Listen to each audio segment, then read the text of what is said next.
Notre focus d'actualité à présent consacré à cette situation qui se tend avec, je vous le rappelle, 8 raffineries à l'arrêt, des centrales nucléaires qui entrent à leur tour dans la contestation et donc 2 discours, celui de l'exécutif et de la CGT qui s'affrontent. Mais déjà, on entrevoit une ébauche d'ouverture de dialogue du côté du PS, on va en reparler. Alors FO, dans toute cette crise, où se situe-t-elle aujourd'hui? On va poser la question à Jean-Claude Mailly, le secrétaire général de Force ouvrière qui nous attend à La Rochelle. Bonjour, merci de nous rejoindre en direct. En début de semaine, vous disiez vous en remettre au choix des salariés. Bonjour. Aujourd'hui, la France de l'énergie est quasi à l'arrêt. Est-ce que vous soutenez toutes ces actions ? Oui, bien entendu. Écoutez, ça fait plusieurs semaines qu'on disait aux salariés et aux syndicats, réunissez-vous dans vos entreprises et voyez comment vous voulez mener l'action et si vous voulez faire une grève, etc. Donc, dans plusieurs secteurs, vous parliez des raffineries ou d'autres, les salariés et le syndicat ont décidé de se mettre en grève et bien entendu que Force ouvrière soutient ces actions. Vous voyez bien qu'il faut qu'on ait un mouvement qui soit assez fort pour que le gouvernement, enfin le gouvernement, c'est pas le gouvernement d'ailleurs, il y a un député, président du groupe, qui commence à reconnaître qu'il y a un problème sur l'article 2. Bon, ce qu'il dit n'est pas suffisant, bien entendu, parce que c'est impraticable. Mais écoutez, moi j'appelle, Manuel Valls n'arrête pas d'appeler tout le monde à la responsabilité. Ben moi j'appelle le Premier ministre à la responsabilité.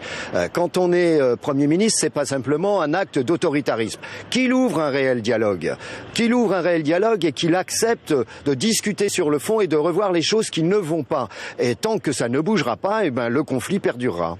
On a quand même l'impression que personne n'est capable de se parler dans ce pays. Vous appelez à la responsabilité du Premier ministre, mais est-ce que le dialogue existe aussi côté syndical? On peut se poser la question. Ben attendez, mais moi moi j'ai une habitude depuis que je suis militant. Mon habitude, c'est quand il y a un problème ou qu'il n'y a pas de problème, d'ailleurs, je reste en contact avec les interlocuteurs.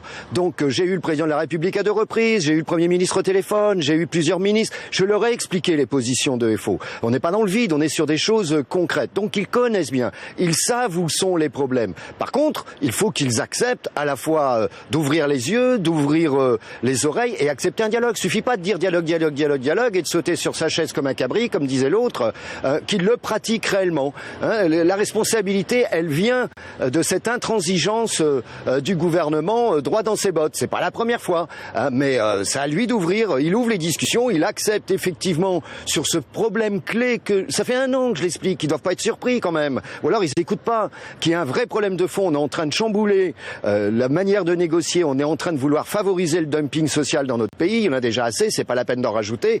Donc que le gouvernement dise OK, on se met autour de la table.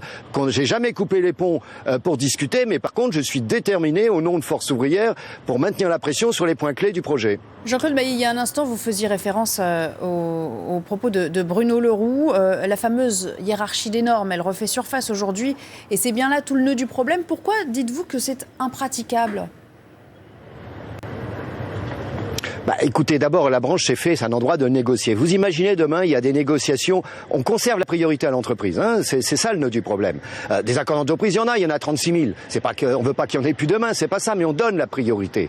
Ça veut dire que demain, il y aurait un accord négocié dans une entreprise, quelles que soient les conditions. Il faudrait tout faire remonter à la branche pour que la branche regarde s'il y a problème, s'il n'y a pas problème, etc. Mais quand on pratique la négociation, on sait que c'est impraticable. Les branches vont pas siéger en permanence sur tous les accords, qu'on laisse le rôle à la branche pour négocier quand c'est possible, quand on a un accord avec le patronat. S'il n'y a pas d'accord avec le patronat, on négocie effectivement au niveau de l'entreprise. Écoutez, tout le monde reconnaît, ça c'est l'initiative de Force ouvrière, que le nœud de ce problème, le nœud de ce projet de loi, c'est ce fameux article 2. Alors, le gouvernement dit c'est pour favoriser la négociation. Eh ben, je le prends à son propre mot. Il veut favoriser la négociation, alors il retire l'article 2 du projet de loi et il demande au patronat et aux syndicats, parce que ce sont eux qui négocient, d'ouvrir les discussions sur cette question-là au niveau interprofessionnel. Alors, s'il n'y a pas d'accord, ça veut bien dire qu'il y a un vrai problème. On ne peut pas se dire pour la négociation et squeezer la négociation. Bon, et en attendant, Jean-Claude Mailly, en attendant un compromis, on a bien compris qu'on en était loin, les blocages continuent. Est-ce que vous êtes prêt à bloquer jusqu'au début de l'euro, même pendant la compétition, ou est-ce que c'est une ligne rouge pour vous ? Écoutez, moi Non, mais attendez, on a programmé, vous le savez, on l'a expliqué, les 7 organisations de salariés et d'étudiants et de lycéens dans l'action, une grande manifestation nationale à Paris le 14 juin.